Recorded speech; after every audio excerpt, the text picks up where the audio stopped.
Yo, what's up mga tropa kong mahilig sa chismis. So trending na trending ngayon etong si Aura. So papanoodin natin yung video na to. Inuunahan ko na kayo, medyo mahaba nga lang tong video na to at may nag-send sa atin na lehitimong source. So panoorin na muna natin. Simula tayo dito sa video 1. So ito yung nag-umpisa mga kasi unang dito sa nangyari. 9 ano yun. And 9:30. Para makita natin yung kasiyahan ng kabilang table at yung grupo ni Aura. Well, basically, hindi naman sila magkagalit eh. Kumbaga magkakakilala yung kasama ni Aura at yung guy na involved. So dito yung nasa video parang ito yung may-ari na itong bar. Nire-review niya yung CCTV kung ano yung mga nangyari talaga doon. Panoorin na lang din natin. Good thing, ang daming CCTV dito kaya talagang kitang-kita kung ano yung legit na nangyari. So panoorin na lang natin, wag na natin pahabain pa kasi mahaba talaga yung video. So if you can see, ito si Aura na nasa cruiser. So, at saka si ito Aura, yung guy na naka-gray. So nung nakikita niyo yung hubad ng guy yung yung pants niya kasi yun ang request ni Aura. Hindi nagsimula yung issue, walang issue na hipuan. Nagsimula yung issue dahil itong guy na naka-gray gusto magpa-picture dito sa kay Aura. So parang defense na lang ni Aura yun na may nambabastos daw doon sa kaibigan niya. So gawa-gawa na lang pala yun. Good thing talaga may CCTV na makakapagpatunay. Parang si Moto Bombay, kung naaalala nyo, yung nag-trending na Bombay na was daw. Naalala ko na naman si Moto Bombay. Buti na lang talaga may mga CCTV mga ganito. Pero ang sabi kasi ni Aura, in order na makapagpa-picture, kailangan muna ng magubad ng pants ng guy. Ayun, dahil nga so as you can see, wala nang tugtog dyan. Nagsasayawan na lang sila, nagkakatuwaan na lang dito sa video 1 na na footage. Mukhang gusto pang mag-booking neto ni Aure. So ayun, tingnan nyo na mangyayari na kitang-kita dito sa video na magkakaibigan yung grupo ni Aura at saka itong guy na naka-gray, naka-yellow at saka naka-black. Malamang sa malamang talaga na may magkakakilala talaga sa mga ganyan kasi hindi naman magsisimula talaga magkakatuwaan sila dyan actually. Na ganyang hubada na ganyan pagka hindi mo kakilala. So makikita sa video na pinapababa na ni Aura yung mga kasama niya. Kasi nga para matupad yung dare niya dito sa guy na nakakulay gray. Tingnan mo, nakikita dyan kasi nung during garing-garito si Aura party, nagkakasiyahan yan sila. Yan, magkakakilala yan kasama ni Aura yan yung guy na naka-white. Yan, magkakasama yan. Wala, okay na okay yung pag-alis ng mga girls. Wala talagang issues. Daming kasama rin ni Aura talaga. Pinababa ni Aura lahat ng kasama niya. Yan, tingnan mo si Aura nag-stay dito kasi nga hinahamon nitong guy. Closing time na nga parang inaaya na siya nakasama niya na nakasando pero ayaw niyang bumaba. Ayaw talaga bumaba. Kung bakit ayaw niyang bumaba is meron siyang dare dito sa lalaki na para mapagbigyan magpa-picture kailangan hubarin yung pants. So nagsimula sa mas maganda sa 9 up sayang until walang audio yung sa oras na yan. Nilapitan ng guy yung si Aura. Kaso nga lang ang sabi ni Aura dito na may siya na babad trip na siya kasi hindi pa naghubad ng pants yung guy. Actually lahat ng kasama dito pinababa na. Tingin ko napapansin nyo and magkakasama yan sila, 5 yan sila ng grupo. Ngayon pinasara ni Aura yung pinto, ayaw niyang paalisin tong grupo na to hanggat hindi naghuhubad ng pants tong guy. And garing-gari si Akla. Asaran pa yan sila dyan. Actually, biruan lang yun kaso nga lang sineryoso ni Aura. Wala paano hindi si seryosohin? Garing-gari na yung baklang yan. Kasi yun yung dare niya dun sa guy. Garing-gari na. Yan. As you can see, dyan na nagkaroon ng confrontation. Ito sila banda. Yan, ito banda yan. Yan, dyan na yung parang gusto niya pahubarin. Ang problema, hindi inubad ng guy. Ang ginawa is, instead na yung short, yung t-shirt yung hinubad.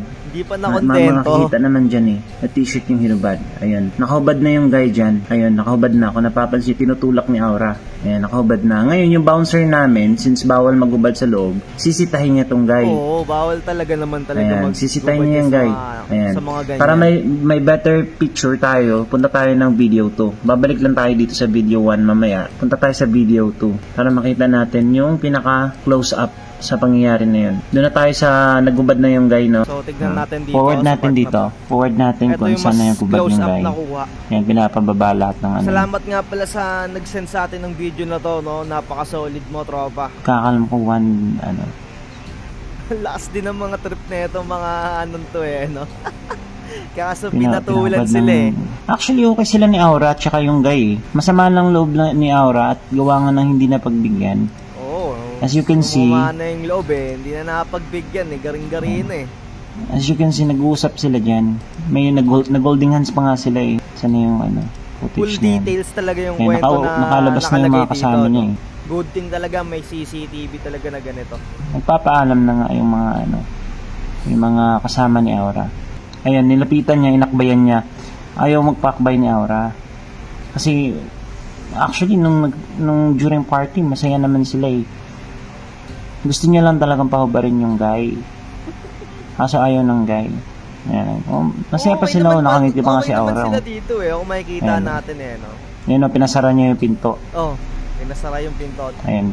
Okay nga sila eh. Nag-aan pa nga sila. Nag-holdingas pa nga sila. Nagkukulitan lang yan sila. Kukulitan lang yan sila. Dito na yung mga tropa na ito ni Aura eh. No? Nababad trip na siya. Dahil hindi siya napagbibigyan na magubad yung guy. Tapos sinasabi ng mga nasa paligid niya, magubad ka na kasi pre para makauwi na tayo. Yan.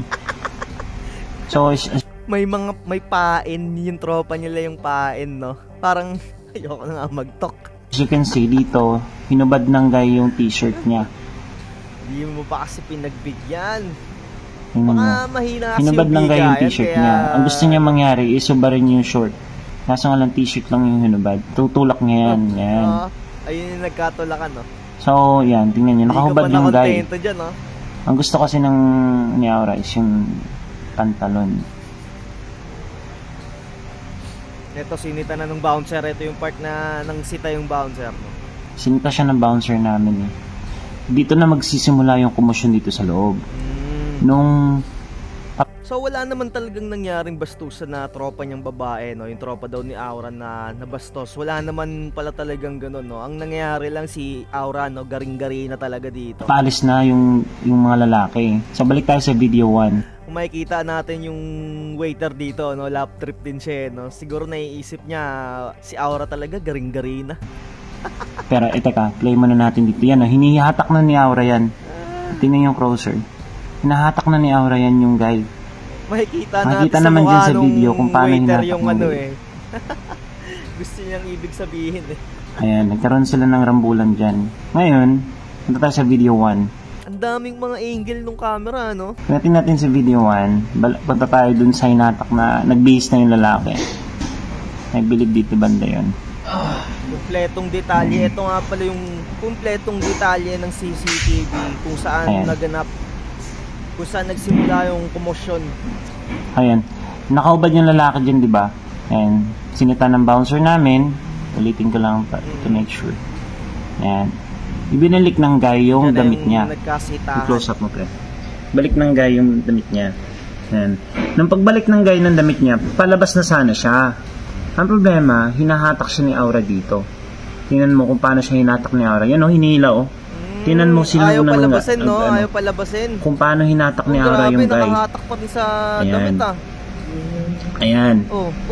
Natumba pa sila. Sobrang punit nga yung damit ng guy. Galit na galit si Aura. Hindi niya pinapalabas yung guy hanggat di naguhubad ng short. Ng pantalon. Ng pants. Ayan. Garing-gari na si Akla. Ito yung guy. Tingnan nyo yung guy. Ito, yan. Sa habulin pa yan ni Aura para itulak. Yan. Tingnan nyo. Kung sino yung unang nagalit. Sino unang naging physical. Naging nag-aalboruto na si Aura dyan. Inawat na siya ng bouncer namin eh. Baka naman kasi binayaran yung bill. Si Aura yung nagbayad ng bill, no? Akala niya makaka-isa siya. So dito no? parang nagtatawanan pa si yung guy, hindi pa inaano kasi nga akala na lang na itong ano, pero naiinis na rin yung guy kay Aura kasi na masyado ng physical yan. Tutulak pa yan ulit. Yan. Focus mo dito. Baka napag-gastos sa mga ininom no? Yan. Tutulak pa yan ulit. Hindi natin alam yung full details nga ng bayarin sa bill. Baka gusto na umuwi ng guy, actually gusto nilang umiwas talaga. You know? Nag-self-defense na yung lalaki. Tingnan mo, tunulak pa. Ngayon, inaawat na siya ng bouncer namin. Pinalabas na yung guy. Itong mga bouncer namin, nag-responde agad para mapigilan. So, dito na tayo sa video 3. Para mga words lang din no? Dito sa video 3, makikita natin words mode na dito na tayo banda kasi palabas na yan sila eh. Alas 5 na lang umaga, no? Ayun yung oras, no? Yan yung mga nakalabas yung tropa eh.